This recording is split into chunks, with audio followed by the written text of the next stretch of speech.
చందమామ కథ. గంగా స్నాన ఫలం. ఒక ఊళ్ళో ఒక అమాయకుడైన బ్రాహ్మణ గృహస్థు ఉండేవాడు. ఆయన ఒకనాడు ప్రమాదవశాత్తు ఏదో పాపకృత్యం చేశాడు. దానికి ప్రాయశ్చిత్తం ఏమిటని పెద్దలను అడిగితే, గంగా తీరానికి వెళ్ళి బ్రతికి ఉన్నంతకాలము గంగా స్నానాలు చేస్తూ దైవధ్యానం చేస్తూ ఉన్నట్టయితే పాపం పరిహారం అవుతుంది అన్నారు. అందుచేత బ్రాహ్మడు తన యావదాస్తి తన కొడుక్కు అప్పగించి తాను కర్ర బుర్ర తీసుకొని గంగను వెతుక్కుంటూ బయలుదేరాడు. వెళ్ళగా ఆయనకు ఒక వాగు తగిలింది.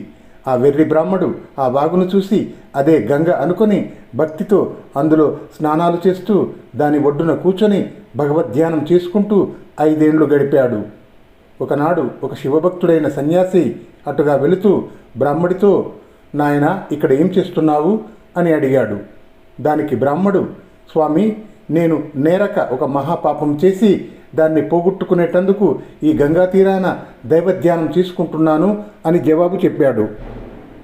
ఈ ముష్టి వాగునా గంగా అంటున్నావు అని సన్యాసి అడిగాడు. స్వామి, ఇది గంగా నది కాదా అని ఆ బ్రాహ్మడు ప్రశ్నించాడు. అప్పుడు సన్యాసి పెద్దగా నవ్వి, ఓ ఈ వెర్రివాడ, గంగకు ఈ వాగుకు అస్థిమశకాంతరం కాదా? చెదలపుట్టను మేరుపర్వతం అనుకుంటివే. నీ వంటి అమాయకుడు ఉంటాడని నేను కలలో కూడా అనుకోలేదు. నువ్వు వెళ్ళదలుచుకున్న గంగానది ఇక్కడికి ఎన్నో వందల కోసుల దూరాన ఉన్నది అని బ్రాహ్మడికి చెప్పాడు.